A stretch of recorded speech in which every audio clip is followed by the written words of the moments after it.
السلام علیکم ورحمۃ اللہ وبرکاتہ۔ ناظرین، آج ہم بات کریں گے انگور کے بارے میں، جو ایک نہایت لذیذ، غذائیت سے بھرپور قدرتی نعمت ہے۔ انگور میں وٹامنز، معدنیات، اینٹی آکسیڈنٹ اور قدرتی شکر پائی جاتی ہے، جو جسم کو توانائی فراہم کرتی ہے۔ طب یونانی کے مطابق انگور کا مزاج گرم تر مانا جاتا ہے۔ یہ کثیر الفوائد پھلوں میں سے ہے۔ ملین ہے، پیٹ کو نرم کرتا ہے، ہاضمِ طعام ہے، کھانے کو ہضم کرتا ہے۔ اس مقصد کے لیے اسے ہمیشہ کھانے کے بعد کھانا چاہیے۔ پیشاب کھول کر لاتا ہے، گردے مثانے کی پتھری کو توڑ کر نکالتا ہے، جگر کے فعل کو تیز کرنے کے ساتھ ساتھ دماغ اور اعصاب کے لیے بھی مقوی ہے۔ قوت باہ کو تحریک دیتا ہے، شہوت کو بڑھاتا ہے، بھوک صالح لگاتا ہے، آنتوں سے گندے مواد کو خارج کرتا ہے، ریشہ دار پھل ہونے کی وجہ سے جلد ہضم ہو جاتا ہے اور قبض کو بھی دور کرتا ہے۔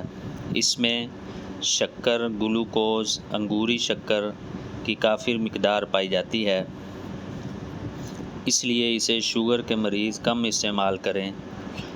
مولد خون ہے، خون پیدا کرتا ہے۔ دماغی طاقت کو بڑھانے کے لیے 15 دانے کشمش اور 10 دانے مغز بادام خود نکالے ہوئے اور 3 عدد کھجوریں رات کو پانی میں بھگو دیں۔ صبح اچھی طرح ان کو گرائنڈ کر کے صبح پی لیا کریں، اور اسی طرح عصر کے وقت صبح کو بھگو ہوئے عصر کے وقت پی لیا کریں۔ اس سے دماغی طاقت میں بہت زیادہ اضافہ ہوتا ہے، اور خاص طور پر وہ عورتیں جن کو خون کی کمی بتائی جاتی ہے، ان کے لیے یہ بہترین ٹانک ہے، فائدہ مند چیز ہے۔ وہ یہ ضرور جوس بنا کر پیا کریں، اس سے خون میں اضافہ ہوتا ہے، ایچ بی بڑھ جاتی ہے اور دماغ کو بھی طاقت ملتی ہے، اور ہونے والا بچہ بھی صحت مند اور ذہین پیدا ہوتا ہے۔